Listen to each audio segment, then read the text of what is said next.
মধ্যপ্রাচ্য এই নামটা শুনলে আমাদের চোখে ভাসে সংঘাত আর উত্তেজনার ছবি। আর এই অঞ্চলের সবচেয়ে আলোচিত দুই দেশ হলো ইসরায়েল আর ইরান।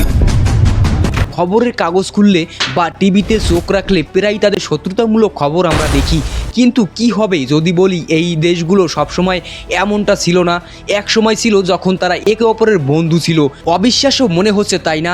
চলুন আজ আমরা সেই অবিশ্বাস্য ইতিহাসের পাতায় ডুব দেব, যেখানে বন্ধু থেকে ঘোর শত্রুতার পরিণত হওয়ার এক দারুণ গল্প লুকিয়ে আছে। 1948 সাল ইসরায়েল নামে নতুন একটা দেশ তৈরি হলো। তখন হাজার হাজার বছর ধরে ছড়িয়ে ছিটে থাকা ইহুদিরা নিজেদের একটা ঠিকানা পেল। সেই সময়ে ইরানের ক্ষমতায় ছিলেন শাহ মোহাম্মদ রেজা পাহলভি। তিনি ছিলেন পশ্চিমপন্থী, অর্থাৎ পশ্চিমা দেশগুলোর সাথে তার ভালো সম্পর্ক ছিল। আর এই সুবাদেই ইসরায়েলের সাথে ইরানের ঘনিষ্ঠ সম্পর্ক গড়ে উঠল। একে অপরের তেল দিত, অস্ত্র বেচাকেনা চলতো, এমনকি প্রযুক্তিগত একে অপরকে সাহায্য করত। কিন্তু এই বন্ধুত্ব বেশি দিন স্থায়ী হলো না। 1979 সাল।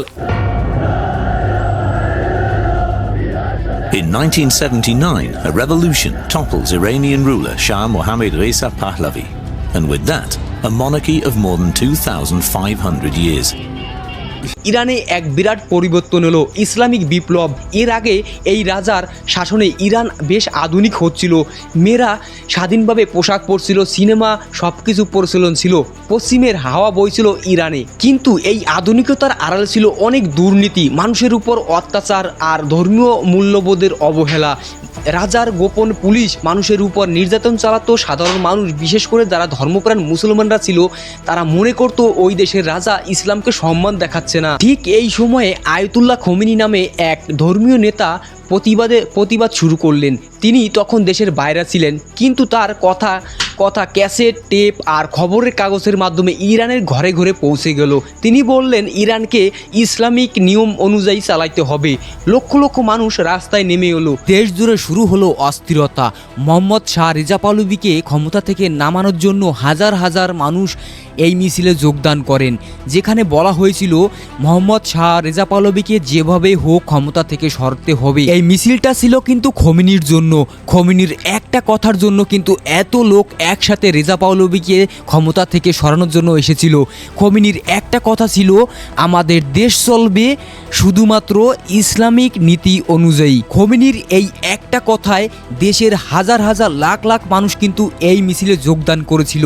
কিন্তু মোহাম্মদ রেজা পাহলভি কিন্তু এই মিছিল ঠেকাতে কিন্তু তার প্রশাসন দিয়ে অনেক লোককে মেরে ফেলেছিল। এই লোকগুলোকে কিন্তু গুলি করে মারা হয়েছিল। এই জন্য কিন্তু দেশের পরিস্থিতি আরো খারাপ হয়। অবশেষে কিন্তু সে দেশ ছেড়ে পলাতে বাধ্য হয়। আর এইদিকে যার জন্য এত বড় মিছিল হলো, মানুষ তাকে সহদরে গ্রহণ করে নেয়। আর এই বিপ্লবের পর সবকিছু বদলে গেল। পশ্চিমের সাথে সব সম্পর্ক ভেঙে গেল। ইরান ইসরায়েলকে শয়তানের রাষ্ট্র বলতে শুরু করলো এবং ফিলিস্তিনিদের পাশে গিয়ে দাঁড়ালো। এই বিপ্লব ছিল ইরান ইসরায়েলের সব থেকে বড় মোড়। ইরান হয়ে গেল এক ইসলামিক প্রজাতন্ত্র। ইরানের নতুন নেতারা ইসরায়েলকে শুধু একটা দেশ হিসেবে দেখতো না, তারা মনে করতো ইসরায়েল হলো ইসলামের বিরুদ্ধে এক অবৈধ শক্তি। তাদের মতে ফিলিস্তিনিদের পবিত্র ভূমিতে যেখানে আল আকসা মসজিদ আছে, একটা ইহুদি দেশ থাকা ইসলামের পবিত্রতা নষ্ট করে। এই বিশ্বাস শুধু ধর্মীয় আবেগ ছিল না, এটা তাদের রাজনীতিরও অংশ ছিল। ইরান মনে করত ইসরায়েলকে পশ্চিমারা বানিয়েছে মুসলমানদের মধ্যে বিভেদ তৈরি করার জন্য। তাই তারা ফিলিস্তিনিদের আন্দোলনে ইসলামিক প্রতিরোধ হিসেবে দেখত। হামাস, হিজবুল্লাহ, ইসলামিক জিহাদ এইসব গোষ্ঠীকে ইরান সমর্থন দিতে শুরু করলো। যারা ইসরায়েলের বিরুদ্ধে লড়ছিল, ইরান ইসরায়েলকে কোনোদিনও স্বীকৃতি দেয়নি। আর তাদের মূল নীতি হলো ইসরায়েলকে ধ্বংস করতে হবে। খেলা এখন থেকেই শুরু। ইরানের নতুন নেতা হাতে ক্ষমতা পাওয়ার পর থেকেই সবকিছু বদলে গেল। 1982 সাল ইসরায়েল আর লেবাননের যুদ্ধ শুরু হয়। এই যুদ্ধে প্রথমবারের মতন ইরান ইসলামের পক্ষে গিয়ে দাঁড়ায় এবং ইসরায়েলের বিরুদ্ধে ছায়াযুদ্ধ করে।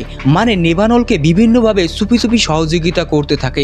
সামরিক প্রশিক্ষণ, অস্ত্র সরবরাহ এবং রাজনৈতিকভাবে সহযোগিতা করছিল ইসরায়েলকে ধ্বংস করার জন্য। এই যুদ্ধ শেষ হওয়ার পর ঠিক 5 বছর পরে 1987 সাল ইসরায়েল যুদ্ধে জড়ালো ফিলিস্তিনিদের সাথে। তখনও কিন্তু ইরান চুপ করে থাকেনি। তাদের ধ্বংস করার জন্য ফিলিস্তিনিদের বিভিন্নভাবে সহযোগিতা করলো। ইরানের মূল লক্ষ্য ছিল ইসরায়েলকে ধ্বংস করতে হবে।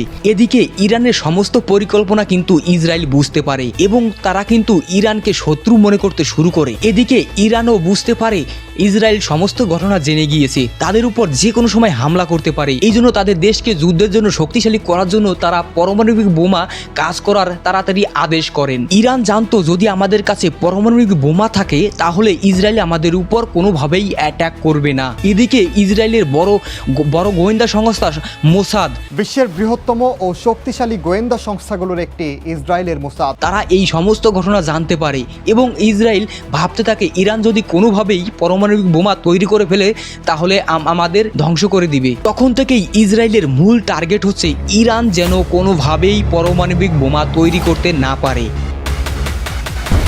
2010 সাল 12 জানুয়ারি ইরানের রাজধানী তেহরানে একটা বোম ব্লাস্ট হয়। এই বোম ব্লাস্টে একটা লোক মারা যায় এবং তার স্ত্রী আহত হয়। The killing had the hallmark of a professional assassination. A remote-controlled explosive device, thought to have been fitted on a motorcycle, was detonated as Professor Masoud Ali Mohammadi left home to go to work. কিন্তু আপনারা কি জানেন ওই ব্যক্তিটা কে ছিলেন, কেন তাকে মারা হলো? তিনি ছিলেন তেহরান বিশ্ববিদ্যালয়ে পদার্থবিজ্ঞানের অধ্যাপক মাসুদ আলী মোহাম্মদী এবং তার আরেকটা পরিচয় ছিল তিনি ছিলেন ইরানের পারমাণবিক বোমা তৈরি করার প্রধান। এদিকে ইরানের সরকার ঘোষণা দিলেন তাকে প্রি প্ল্যানিং করে মারা হয়েছে। তাকে মারা হয়েছিল তার বাড়ির সামনে একটা মোটরসাইকেল পার্কিং করা ছিল এবং ওই মোটরসাইকেলের ভিতরে রিমোট বোম ফিট করা ছিল। যখন ওই লোকটা বাড়ি থেকে বের হলো তখনই ওই বোমটা রিমোটের মাধ্যমে ফাটানো হলো আর ঠিক ওইভাবেই ওই লোকটাকে মেরে ফেলা হলো। ঠিক কয়েক মাস পর এইরকম ঘটনা আরেকটা ঘটেছিল ইরানে। পারমাণবিক বিজ্ঞানী মাজিদ 2010 সালে 29 নভেম্বর তাকে হত্যা করা হয়েছিল। তার গাড়িতে বোমা লাগিয়ে এই হামলা চালানো হয়েছিল।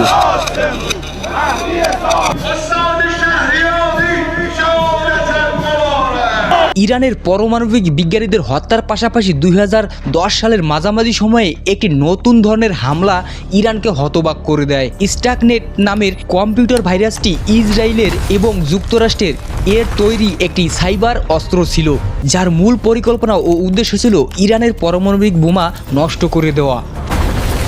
এই সাইবার অ্যাটাকে ইরানের অনেক বড় ক্ষতি হয়ে গিয়েছিল, কিন্তু তারা পারমাণবিক বোমা তৈরি করা সম্পূর্ণরূপে বন্ধ করেননি। ইরান এই সমস্ত ঘটনার জন্য দায়ী করে ইসরায়েলকে। ইরানের উপর এতদিন ধরে যে অত্যাচার হতে চলেছিল, কিন্তু সবার মনে একটা প্রশ্ন, ইরান কেন এতদিন চুপ করেছিল, কেন ইসরায়েলের পর এতদিন অ্যাটাক করেনি?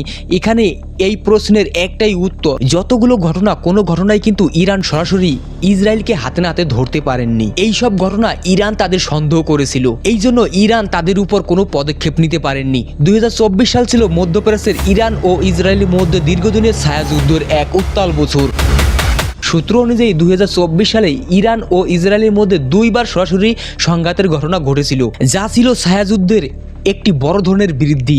যদিও এইগুলো পূর্ণাঙ্গ যুদ্ধ ছিল না, তবে এই ঘটনাগুলো বুঝিয়ে দেয় যে উভয় পক্ষে একে অপরের বিরুদ্ধে সরাসরি সামরিক শক্তি প্রয়োগ করতে প্রস্তুত ছিল। 2025 সাল 13 জানুয়ারি তখন ছিল ইরানের ভোররাত।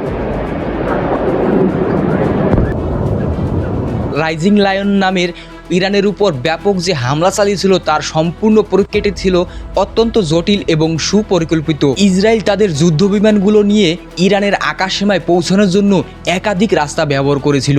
ইসরায়েলের বিমান বাহিনী যেখানে 200-টিরও বেশি যুদ্ধবিমান ব্যবহার করা হয়েছিল। ইসরায়েলের যুদ্ধবিমানগুলো প্রায় 330টি মিসাইল হামলা চালানো হয়, যার মধ্যে ছিল ইরানের সবচেয়ে গুরুত্বপূর্ণ পারমাণবিক স্থাপনা, সামরিক ঘাঁটি এবং বিমান প্রতিরক্ষা ব্যবস্থা, নাতানজু ও ফর্দে পারমাণবিক কেন্দ্র। এই বিভিন্ন জায়গায় তারা বিভিন্নভাবে হামলা করেছিল এবং ইসরায়েল দাবি করে তাদের বড় বড় বৈজ্ঞানিকদেরও হত্যা করা হয়েছিল এই হামলায়। ইসরায়েল আরও দাবি করে ইরানের পারমাণবিক কর্মসূচি কয়েক বছর পিছিয়ে দেবে বলে তারা আশা করে। এই ব্যাপক হামলার পর দ্রুত বিশ্বজুড়ে তীব্র প্রতিক্রিয়া শুরু হয়। জাতিসংঘের নিরাপত্তা পরিষদ জরুরি বৈঠক বসে, যেখানে বেশিরভাগ দেশ ইসরায়েলকে একতরফা হামলার নিন্দা জানায় এবং উভয় পক্ষকে সংযম প্রদর্শনের আহ্বান জানায়। অন্যদিকে ইরানের পক্ষ থেকে আসে তীব্র প্রতিক্রিয়া। ইসলামিক রেভলিউশন গার্ড কর্পস ইসরায়েলের উপর পাল্টা হামলার শপথ নেয়। হামলার কয়েক ঘন্টার মাধ্যমে ইরান ইসরায়েলের দিকে বেশ কয়েকটি ব্যালিস্টিক ক্ষেপণাস্ত্র নিক্ষেপ করে।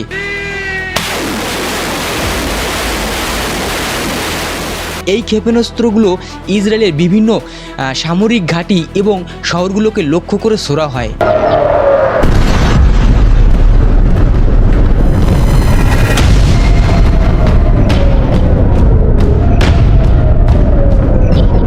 যার ফলে ইসরায়েলের বেশ কিছু হতাহতের ঘটনা ঘটে। ইরান এই হামলাকে তাদের আত্মরক্ষা অধিকার হিসেবে অভিহিত করে এবং বিশ্ববাসীকে ইসরায়েলের অগ্রাসনের বিরুদ্ধে দাঁড়ানোর আহ্বান জানায়। এই হামলার পর মধ্যপ্রাচ্য জুড়ে উত্তেজনা চরমে পৌঁছায়। ইরান তাদের আঞ্চলিক মিত্রদের সাথে যোগাযোগ বাড়ায় এবং সম্ভাব্য আরও বড় সংঘাতের জন্য প্রস্তুতি নিতে শুরু করে।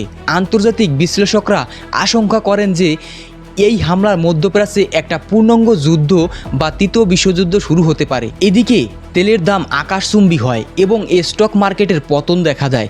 জাতিসংঘ এবং বিশেষ অন্যান্য শক্তিগুলো যুদ্ধের বন্ধের জন্য কূটনৈতিক প্রচেষ্টা জোরদার করে। উভয় পক্ষের কঠোর অবস্থানের কারণে শান্তির প্রতিষ্ঠা বেশ কঠিন হয়ে দাঁড়ায়। 14 জুন 2025 সালের সকাল থেকেই উভয় দেশের সীমান্তে সামরিক বাহিনীর আনাগোনা বাড়াতে থাকে, যা এক ভয়ানক সংঘাতের ইঙ্গিত দিচ্ছিল। 14 জুন সকাল 10:15 প্রথমে রকেট হামলা হয়। মাত্র কয়েক মিনিটের মধ্যে যুদ্ধ ছড়িয়ে পড়ে পুরো সীমান্ত জুড়ে। ইসরায়েল চালায় নির্ভুল বিমান হামলা আর ইরান পাঠায় পাল্টা ব্যালিস্টিক মিসাইল। এইভাবে পরবর্তী 3 দিন দুই দেশের মধ্যে চলে তীব্র পাল্টাপাল্টি হামলা।